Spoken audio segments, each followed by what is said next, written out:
Abordaje de la diabetes mellitus 2 en el primer nivel de atención. Estadios prediabéticos. Abordaremos los siguientes puntos: definición, recomendaciones higiénico-dietéticas y farmacológicas para estos usuarios y su seguimiento. Definición.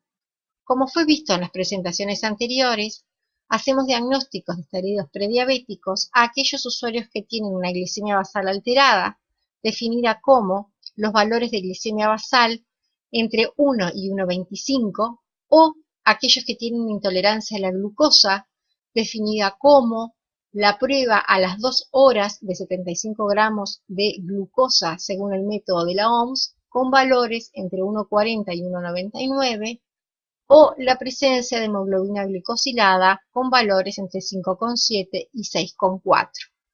Como vimos también en las presentaciones anteriores, no existe un consenso sobre cuál es la prueba de screening de preferencia para identificar a las personas con mayor riesgo de padecer diabetes, recomendando el up-to-date, no realizar la prueba de tolerancia oral a la glucosa, mientras que el ADA del 2016 recomienda cualquiera de los tres.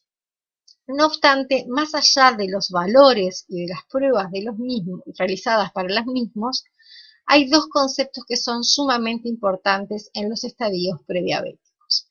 El primer concepto es que el riesgo de desarrollar diabetes mellitus tipo 2 es un riesgo continuo que se correlaciona con los valores de estas pruebas. O sea, de que aquellas personas, por ejemplo, con una glicemia basal cercana a 1, o con una prueba a las 2 horas cercanas a 1,40 o una hemoglobina glicosilada cercana a 5,7, tiene mucho menor probabilidad de desarrollar una diabetes mellitus tipo 2 que aquel usuario con valores cercanos al 1,25 o a 1,99 o a 6,4 respectivamente. O sea que el riesgo es continuo y es desproporcionadamente mayor cuanto más nos acercamos al valor límite superior de los valores de prediabetes para cada una de las pruebas.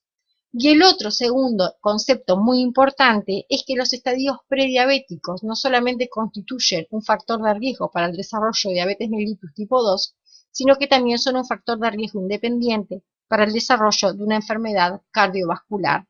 Por lo tanto, es sumamente realizar intervenciones en usuarios con este diagnóstico. Ahora, basta con tener un solo valor de alguna de estas tres pruebas alterados para hacer diagnóstico de estadios prediabéticos. Y acá nuevamente tenemos una diferencia en las guías. Por un lado, el up-to-date del 2016 recomienda repetir la prueba inicial y repetir la misma prueba inicial para evitar la variabilidad que se genera generada por la misma prueba. No obstante, el ADA del 2016 no establece nada respecto a este tema, o sea, no establece si es necesario repetir los valores alterados en situaciones de prediabetes para diagnosticar la misma. ¿Cuáles son las intervenciones que nosotros tenemos que realizar en las personas con estadios prediabéticos? En esta tabla se resumen las intervenciones, las dos grandes intervenciones a realizar. A todos los usuarios que presentan estadios prediabéticos debemos realizarles modificaciones en su estilo de vida. Y a algunos usuarios con algunos criterios muy puntuales, como veremos después, aparte también hay que realizarle un tratamiento farmacológico. Abordaje de la diabetes mellitus 2 en el primer nivel de atención. Estadios prediabéticos. En esta presentación abordaremos los conceptos más importantes de los estadios prediabéticos y complementaremos con el siguiente video las recomendaciones higiénico-dietéticas y farmacológicas, así como el seguimiento de estos usuarios. Conceptos.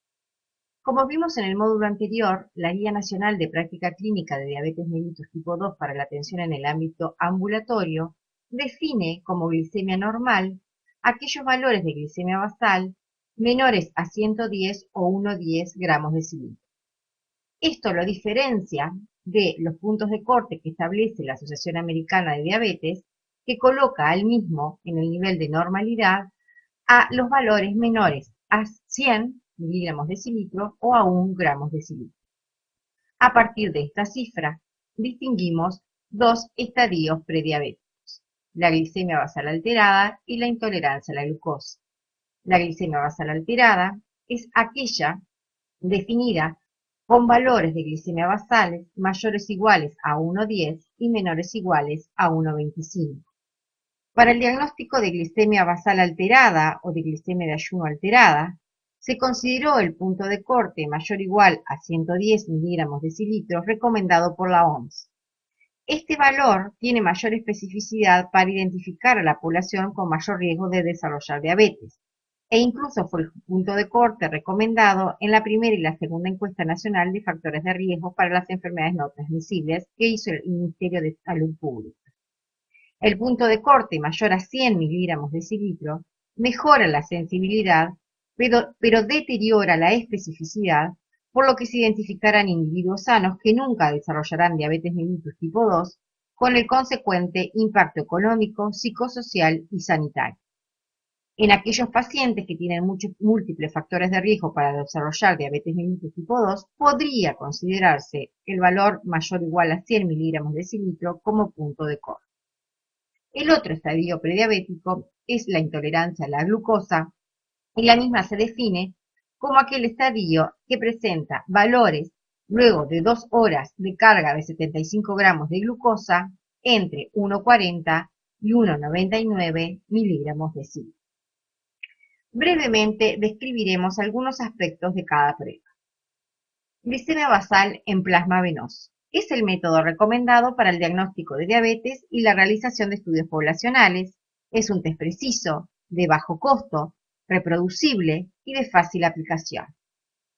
Prueba de tolerancia oral a la glucosa. Esta prueba consiste en la medición de la glicemia 2 horas después de administrar una carga oral de 75 gramos de glucosa. Las mediciones intermedias durante la PTOG no se recomiendan en forma rutinaria. La Asociación Americana de Diabetes no la recomienda en la práctica habitual, a diferencia de la Organización Mundial de la Salud y de la Federación Internacional de Diabetes, que propone su empleo en el diagnóstico de diabetes asintomática. La prueba es poco reproducible por la dificultad del cumplimiento en la preparación, es más costosa y es incómoda. No obstante, se deben tener en cuenta las siguientes consideraciones que pueden hacerla válida en algunas situaciones. Por la realización de la glicemia basal en plasma venoso únicamente, no se diagnostica al 30% de la población diabética, o sea, diabetes desconocida. Y esta cifra es aún superior si se trata de población anciana y más aún si es del sexo femenino. Según varios estudios, el diagnóstico mediante la glicemia a las 2 horas de la PTOG se relaciona con mayor mortalidad cardiovascular y complicaciones microvasculares de la diabetes que cuando el diagnóstico se realiza por glicemia basal en plasma venoso. Es más, el estadio prediabético de intolerancia a la glucosa, como recién lo vimos, solamente puede ser diagnosticado por PTOG. Por lo tanto, la PTOG como prueba diagnóstica de diabetes se considera en los siguientes casos. Cuando existe una fuerte sospecha de diabetes, o sea, cuando el usuario ya tiene complicaciones microvasculares, síntomas, o incluso resultados contradictorios o dudosos, o si existen glicemias basales normales en esta situación. También debe considerarse en aquellos pacientes con glicemia de ayuno alterada que se han repetido a través del tiempo. Entonces se realiza una PTOG para confirmar si ese usuario definitivamente es diabético o no lo es. Dos conceptos importantes para los estadios prediabéticos. El primero, los estadios prediabéticos, ya sea la glicemia basal alterada o la intolerancia a la glucosa, son factores de riesgo para desarrollar diabetes mellitus. Pero acá es importante tener en cuenta que ese riesgo es continuo. O sea, aquellos usuarios que tienen valores cercanos a 1,10 o a 1,40 por glicemia basal o por PTOG, tienen menor riesgo de desarrollar diabetes que aquellos que tienen valores cercanos a 1,25 y 1,99. Y este riesgo es desproporcionadamente mayor a medida que nos acercamos a valores en los límites superiores. Pero además de que los estadios prediabéticos son factores de riesgo para desarrollar diabetes mellitus, también son factores de riesgo independientes para desarrollar enfermedades cardiovasculares. ¿Es necesario reiterar la prueba una vez diagnosticado alguno de los estadios prediabéticos? No. A diferencia del diagnóstico de diabetes mellitus, los estadios prediabéticos no necesitan reiterar una prueba confirmatoria.